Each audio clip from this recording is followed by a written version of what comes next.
1.2 சகுந்தலை. ஆதி பருவம் 71 முதல் 74 வரை.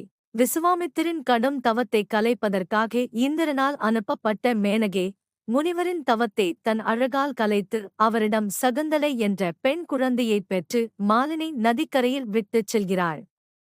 சகுந்தம் என்னும் பறவைகள் கொடிய விலங்குகள் நிறைந்த அக்காட்டில் தம் இறகுகளால் குழந்தையை மூடிக் காப்பாற்றின. அனுஷ்டானத்திற்காக நதிக்கரைக்குச் சென்ற கண்வ மகரிஷி அப்பெண் குழந்தைக்கு சகுந்த பறவைகள் காப்பாற்றியதால் சகுந்தலா எனப் பெயரிட்டு வளர்த்து வந்தார். வளர்ந்து உரிய பருவம் அடைந்து உத்தம குணங்களும் அழகும் வாய்க்கப் பெற்று லட்சுமி தேவி போல் விளங்கிய சகுந்தலை முனிவர் ஆசிரமத்தில் இல்லாதபோதே வேட்டையாடுவதற்காக வந்து கண்வ மகரிஷியின் ஆசிரமத்திற்கு வந்த துஷ்யந்த மன்னனால் விரும்பப்படுகிறாள்.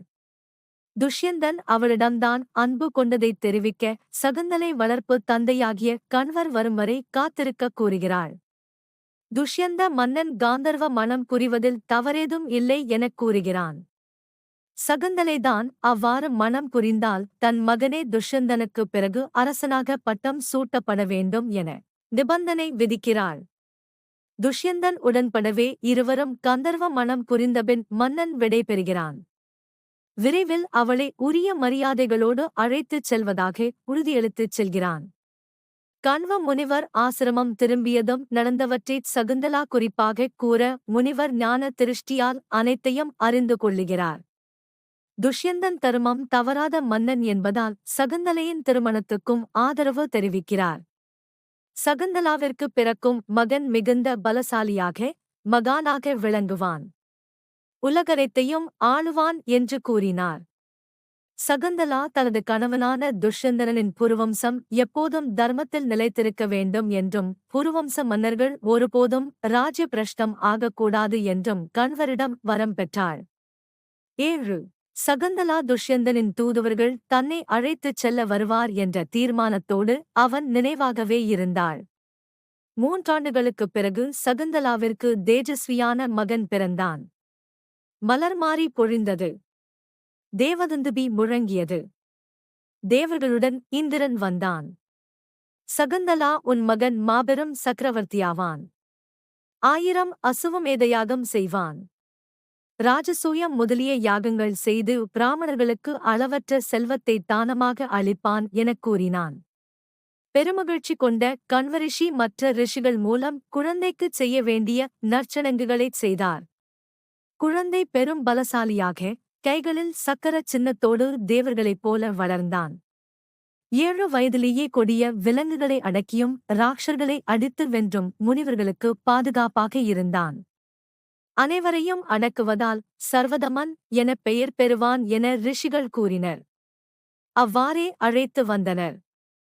துஷ்யந்தன் சகுந்தலாவை அழைத்துச் செல்ல யாரையும் அனுப்பாததால் அவள் மிகுந்த கவலை கொண்டு உடல் பலவீனமானாள். அவள் நிலை கண்ட கண்வர் மகனுடன் சகுந்தலை துஷ்யந்தனைச் சென்று காணுமாறு ஆணையிடுகிறார். பின் தன் சீடர்களுடன் சகுந்தலாவையும் அவள் மகனையும் துஷ்யந்தனிடம் அனுப்பி வைக்கிறார். அச்சீடர்கள் சகுந்தலாவோடு துஷ்யந்தனிடம் முனிவரின் செய்தியைக் கூறிவிட்டு ஆசிரமத்திற்கு திரும்பிவிட்டனர். சகுந்தலா தன் மகனிடம் இந்த மாமன்னர் உன் தந்தை, அவரை வணங்கு எனக் கூறி மறைந்து நிற்கிறாள். அவள் மகனும் துஷ்யந்தனை வணங்கி அப்போது துஷ்யந்தன் யோசித்தபடி சகுந்தலையிடம் இங்கு வந்த காரணம் என்ன என வினவுகிறான். சகுந்தலா, தங்களுடைய மகன். தங்கள் மூலம் என் கர்ப்பத்தில் தோன்றிய இவனுக்காக தாங்கள் செய்த சபதத்தை நினைவு கூர்ந்து அதனை நிறைவேற்றுங்கள். யுவராஜனாக அபிஷேகம் செய்யுங்கள் எனக் கூறுகிறாள். துஷ்யந்தன் இதைக் கேட்டு எல்லா விஷயங்களையும் நினைவு கூர்ந்தும் எனக்கு ஏதும் நினைவில்லை. நீ யாருடைய மனைவி? உன்னோடு எனக்கு திருமண சம்பந்தம் ஏற்பட்டதாக நினைவில்லை என மறுக்கிறான். இதைக் கேட்டு துயரமும் கோபமும் கொப்பளிக்க துஷ்யந்தனிடம், மன்னா, தாங்கள் அறிந்தே கீழ்த்தரமான மனிதர்களைப் போல் ஏன் பேசுகிறீர்கள்? இவ்விஷயத்தில் எது உண்மை என்பதை தங்கள் இதயம் அறியும். 8.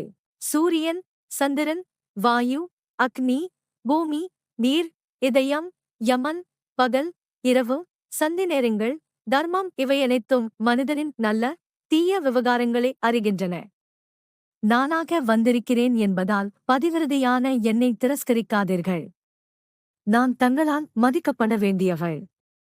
நிறைந்த சபையில் ஒரு நீசனைப் போல என்னை எதற்காக அவமானப்படுத்துகிறீர்கள்?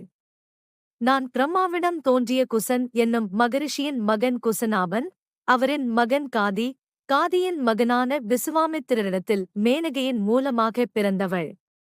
கண்வரால் வளர்க்கப்பட்டு, அவரது ஆசிரமக் குடிலில் அவர் இல்லாத நேரம் காந்தர்வ விதிப்படி தாங்கள் என்னைக் கைப்பற்றினீர் என்றதான் அங்கு வந்த விவரத்தைக் கூறி ஒரு மகனால் மனிதன் பெரும் சிறப்புகளை எடுத்துக் கூறுகிறாள்.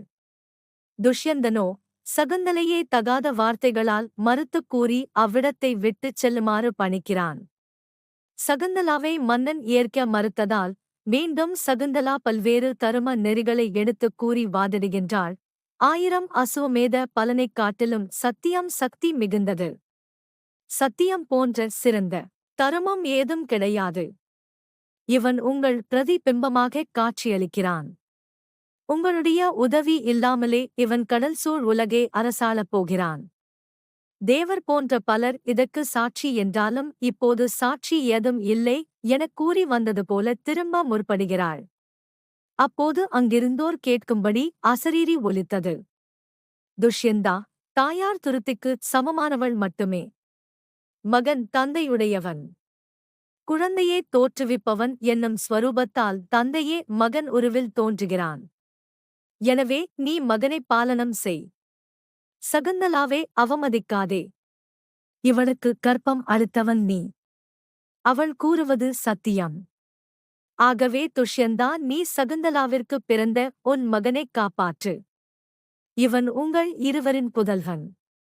உன்னுடைய இந்த மகன் பரதன் என்ற பெயரில் பிரசித்தி பெறுவான் என்று இவ்வாறு அசரீரி ஒலித்ததும் தேவரும் ரிஷிகளும் சகுந்தலாவின் மீது மலர் மாரி பொழிந்தனர். 9.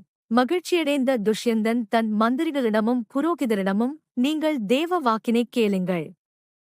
சகுந்தலா கூறியதால் மட்டும் நான் அவளை ஏற்றுக்கொண்டால் மக்கள் என்னைச் சந்தேகிப்பார்கள். பாலகன் தூயவனாகக் கருதப்பட மாட்டான் எனக் கூறினான். மகனுக்கு தந்தை செய்ய வேண்டிய உபநயனம் போன்ற நற்சடங்குகளை மிகுந்த மகிழ்ச்சியோடு செய்தான். சகுந்தலாவை பட்ட மகரிஷியாக அபிஷேகம் செய்து அந்தணர்களுக்கும் வீரர்களுக்கும் ஏராளமான பொருள் செல்வத்தை தானமாக அளித்தார். இவ்வாறாக சகுந்தலா தேவர்களின் ஆசியுடன் துஷ்யந்தனால் அங்கீகரிக்கப்பட்டு அவரது பட்ட மகரிஷியானாள். 10.